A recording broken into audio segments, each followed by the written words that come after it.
कहना चाहेंगे किसानों के प्रति, क्या सहानुभूति रहेगी आपकी? किसान के हर तरह की सुविधा जितना पैक्स के माध्यम से, एनपीओ के माध्यम से, मैं किसान हूँ और एक नंबर का किसान हूँ और तरह तरह का खेती लाता हूँ। अभी मैंने गन्ना का खेती किया, केला का खेती किया। मेरा ध्येय है कि कैसे किसानों की आमदनी बढ़े, इसके लिए मैं चुनाव लड़ रहा हूँ। नहीं तो यही चुनाव मैं 20 वर्ष पहले 20 वर्ष कोऑपरेटिव चुनाव लड़ करके लड़े थे और जीत करके 20 वर्ष मैंने समाज का सेवा किया। हमको हटाने वाला भी कोई नहीं था, कोई हमारे विपक्ष में लड़ने वाला भी नहीं था।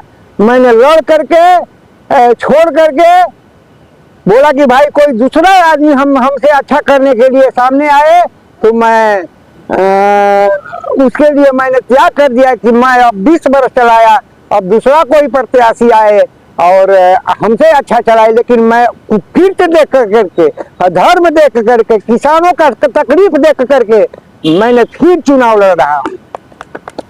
काफी ऐसे प्रत्याशी होते हैं जो चुनाव में काफी वादे करते हैं और जीतने के बाद अपने वादे को कहीं ताक कर रख देते हैं और किसान बेवजह में उनकी बातों में आकर रह जाती है, लेकिन उनका कोई फायदा नहीं हो पाता। अरे भाई, मैंने 20 वर्ष जब कोऑपरेटिव का चुनाव जीता, पैक्स का चुनाव जीता, तो मैंने 20 वर्ष ऐसा चलाया है कि कोई भी ऐसा हमारे किसान मेंबर नहीं होंगे जो कह दें कि हमको खाद नहीं। मैं जिलाधिकारी से उस समय अमीर सुहानी दीदी से था, उसे लड़ करके मैंने खाद लेकर के हर किसानों का मान सम्मान रखता था और हर किसानों के पास खाद पहुंचाता था। इसका प्रत्यक्षीकरण मेरे जो पहले वाले जो मेंबर हैं वो अभी वो कहते हैं कि नहीं, जो हरे राम ओझा ने चलाया वो कोई नहीं चलाया। लेकिन आज के दौर में तो कोई ऐसा प्रत्याशी नहीं मिल रहा है जो जनता के हित में काम करे। नहीं भाई, तो हम तो जनता के हित के लिए हमेशा तत्पर रहता हूँ, आज भी तत्पर हूँ और पहले भी तत्पर रहूंगा। मैं चाहूंगा कि ज्यादा से ज्यादा तरह तरह की खेती ला करके किसान की आमदनी बढ़ाऊं, हर समय पर खाद उपलब्ध कराऊं, धान की का बिक्री कराऊं। किसानों के हित के लिए मैं एनपीओ से जुड़ा हूँ। यहाँ नहीं, चिलबिलिया बाबा संस्थान में एनपीओ बनाया हम लोगों ने, उसको कार्यरत करना है। मैं किसानों का कमेटी बनाऊंगा, उसके द्वारा तरह तरह की खेती लाऊंगा।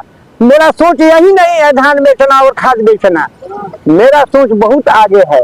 मैं अभी भी सरकार से मैंने किसानों के हर सुविधा के लिए मैं त्याग करूंगा, क्योंकि मैं एक से खेती रहता हूँ। ये तो मेरा पूरा पंचायत जानता है कि हरे राम ओझा एक अच्छे आदमी है, ईमानदार आदमी है, खेती के प्रति समर्पित रहते हैं। देखिए, कहीं भी खेती नहीं हुआ है, मैंने एक भी गन्ना का खेती किया।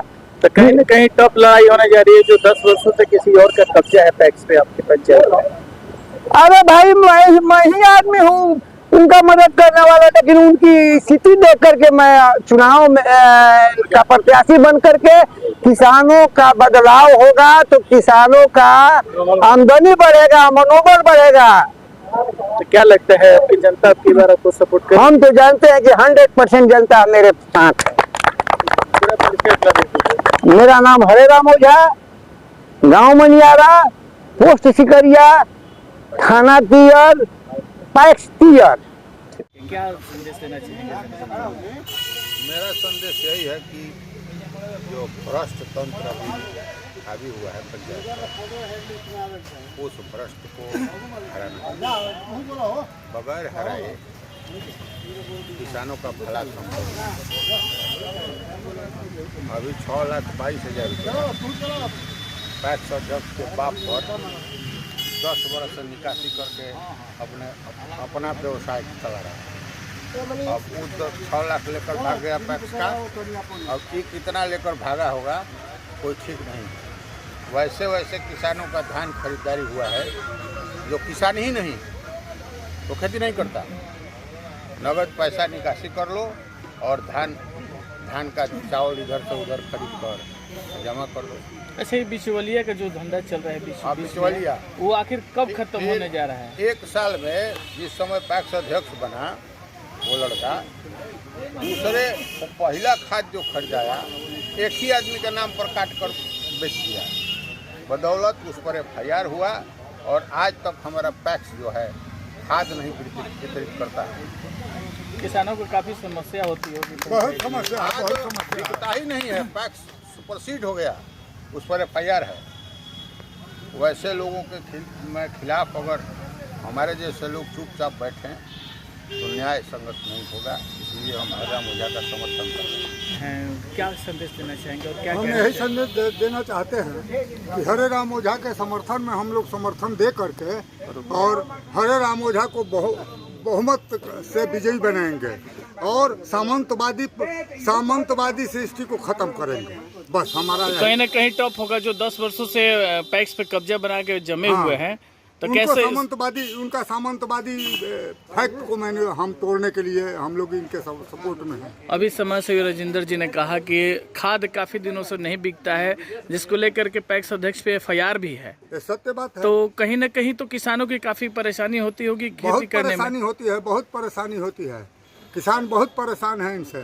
न इनका धान, किसान का धान लिया जाता है, वो अपने रिश्तेदारों के नाम पर, अपने गांव घर के नाम पर, अपने नाम पर, अपने परिवार के नाम पर टोटल खाद लेते हैं और धान लेते हैं, गेहूं लेते हैं और बेचते हैं। तो कहीं ना कहीं इसका खमियाजा इस चुनाव में उनको भुगतना होगा। एकदम भुगतना है, 100% भुगतना।